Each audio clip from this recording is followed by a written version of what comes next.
کا جشن منانا چاہیے ہم کو، لیکن جشن میں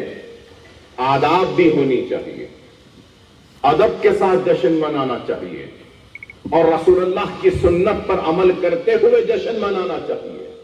جشن مناؤ، جشن کی شکل یتیموں کی مدد کے ذریعے کرو، جشن کی شکل کرو تو بیواؤں کی مدد کے ذریعے کرو، جشن مناؤ تو جشن کا حصہ غرباؤں میں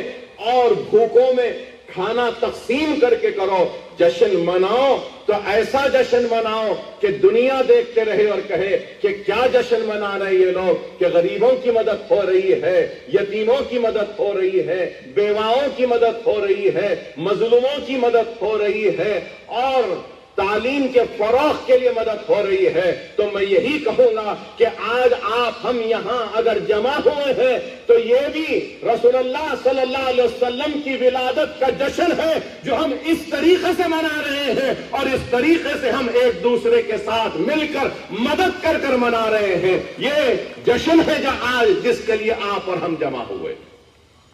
میں یہ پیغام دینا چاہتا ہوں کہ میرا جشن منانے کا طریقہ یہ ہے، میرا جشن منانے کا طریقہ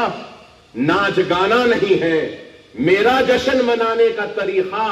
صرف روشنیوں سے منور کرنا نہیں ہے، میرا جشن منانے کا طریقہ یہ ہے کہ ان مدرس کو، وہ تعلیم دینے والے اساتذہ کی مدد کر کے میں جشن مناؤں۔ میرا طریقہ صرف موٹر سائیکلوں پہ گھوم کر جشن منانا نہیں ہے، میرا طریقہ یہ ہے جشن منانے کا۔ یہ پیغام میں دینا چاہتا ہوں۔ آج افسوس بھی ہوتا ہے دیکھ کر کہ کس طریقے سے جشن منایا جا رہا ہے۔ ہر کوئی کہتا ہے کہ ہماری حق تلفی ہو رہی ہے،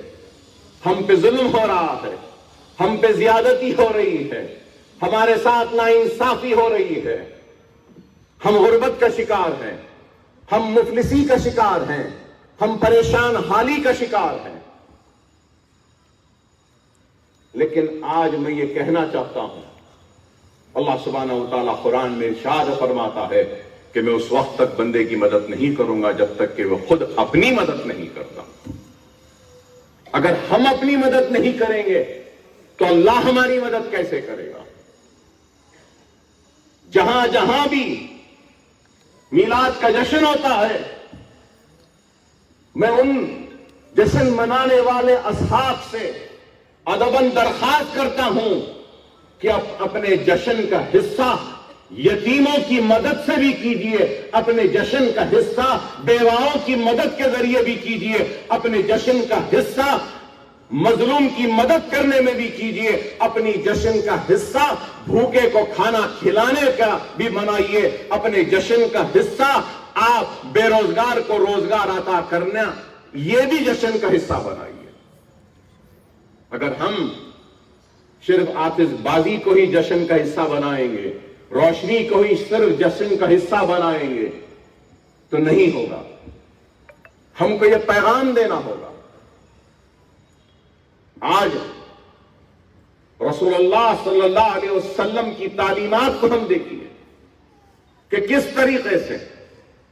یہاں میرے کارپوریٹر صاحبان بھی بیٹھے ہیں، عوامی نمائندے بھی بیٹھے ہیں۔ رسول اللہ صلی اللہ علیہ وسلم ایک مرتبہ مسجد نبوی میں بیٹھے تھے تو ایک بوڑھی عورت نے رسول اللہ صلی اللہ علیہ وسلم کو اشارے سے بلایا، اشارے سے بلایا۔ رسول اللہ صلی اللہ علیہ وسلم اس اشارے کو دیکھ کر نکل گئے اور جا کر اس عورت کی باتیں سننے لگے۔